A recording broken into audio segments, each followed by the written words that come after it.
I want to kind of ask a little bit of a personal question here. You've hiked the Himalayas, you've summited Kilimanjaro twice, you've seen war on multiple continents. You've seen and done a lot. You've been a participant in combat. You've not just covered it as a reporter, but you've participated and had to make tough decisions in combat yourself. Is there any part of your own sort of personal operating system that was broke over the years that you've had to find a way to fix? Yeah, I mean, I think finding joy in normal life is something that I've struggled with and I'm learning to do better, Mm-hmm. right? You can't keep chasing. I think both you and I share very similar life stories in the sense that we left the military and to fill the void of that purpose and meaning which the military had given our lives, because I was never intent on just working to like make a bunch of money and buy a bunch of stuff. And I think neither were you. You want a life that means something beyond Mm-hmm. just material things. And I think most people are like that. Um, but I lost that when I left the military. And I thought I could find it by going to war as a journalist. And I kept taking greater and greater risks before meeting my wife. And I was in Mosul. And I remember even like before I went to Mosul, I was quite convinced that I was probably going to die there. Mm-hmm. And it wasn't suicidal. I wasn't depressed. I was just like, you know what? Screw it. Like, I want to do something meaningful with my life. And this is something that I'm willing to die for. And, but it was a kind of a downward spiral in the sense that I was just feeling like I needed to do more and more dramatic, dangerous things to find purpose in my life, to Mm-hmm. find meaning. And I lost the ability to just like wake up on a Tuesday and do some writing and read a good book and take a walk with my wife and feel happy. And Mm-hmm. I think it really wasn't until I met my wife that um, she helped me find a meaning outside of my own kind of desperate attempts to make my life purposeful and to find meaning in her and our life together. And, it's something that I still like, even to this day, I did like Arctic training in Norway this year. I took a mountaineering class in Mount Baker and I'm still going around the world to Tibet. And I think that's all good. And you want to have an exciting life that is stimulated by new and good experiences. Um, but you need to balance that with the fact that you don't want those experiences to give your life meaning. You want those experiences to reframe your understanding of life so that you can return home and appreciate what you already have and not keep looking for some substitute for what you think you're missing at home, but to learn to appreciate the good fortune you already possess in this life and to cherish it. And I think that's something that I'm better at now that I've gotten a little older. I think that living through the full scale invasion, like I mentioned earlier, not just as a journalist or not as a combatant, but as a man who's just worried about his wife, and to experience my world, like our apartment, our home was in Kyiv, and to have all that kind of be upturned because of the war, it really taught me to, I think, appreciate the daily joys of life in a way that I never had been able to. It's really, I guess, one story I haven't shared today is like when I left the military, I I went on this walkabout in India and Nepal. This is way back in like 2011 or 12, and spent a few months in the Himalayas.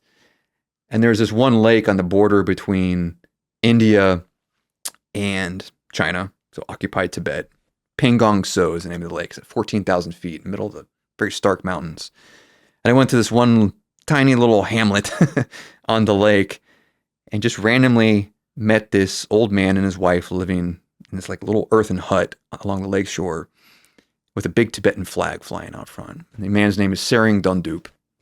And I just saw him a few weeks ago for the fourth time. But I first met him in 2011, 14 years ago.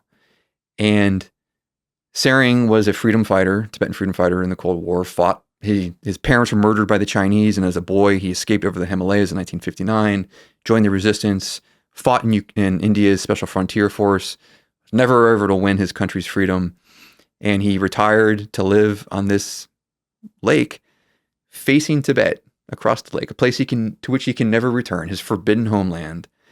And every morning he raises a Tibetan flag and salutes it so the Chinese can see. And he told me, I want them to know I'm still here. And yet he said he has abandoned his hatred for China and the Chinese people, and he's learned to come to peace with it. And his intent is just to be as good of a man as he can now, so that maybe when he's reborn in the next life, he can be reborn in a way that can get his country's freedom back. But anyway, I met him right after I left the military. I was trying to kind of exercise my demons and move on from military life. I met him again. I returned to India in 2015 after I had been in the front lines in Ukraine for the first couple of years, and I had lost a very close friend of mine, Ukrainian soldier, right after that, and I was very kind of lost. I returned to see Tsering again in 2022 after the full-scale invasion, and most recently, I saw him this year, 2025, for the fourth time, and I was able, just prior to meeting Tsering, I have a photo I took of him raising the Tibetan flag, and I framed it, and I had the chance to meet the Dalai Lama, and I presented the Dalai Lama with this framed photo of Tsering raising the flag, and I explained to the Dalai Lama that this Tibetan man had inspired me to find joy in my life, to move on from my wars, and to dedicate myself to doing something noble and good with my life, which is, I believe now, telling the stories of brave people who believe that their freedom is worth fighting for, like the Tibetans, the Ukrainians, the Kurds, and other people around the world, the Taiwanese people, who hopefully won't have to fight for their freedom, but are willing to. And then just a couple of days after seeing the Dalai Lama, I was able to actually return to see Tsering. And I had a picture of myself giving his picture to the Dalai Lama. And I gave Tsering a copy of that photo and said that the Dalai Lama recognized you in that photo, and he was very appreciative for the man you are. But yeah, seeing him became this pilgrimage in my life to which I have returned from time to time to kind of recalibrate myself and to return myself to this understanding that, life is, the happiness is not to be found on some mountaintop or whatever. John Krakauer said, mountains make poor receptacles for dreams. And it's true. Like, happiness is found at the base of the mountain at home. And,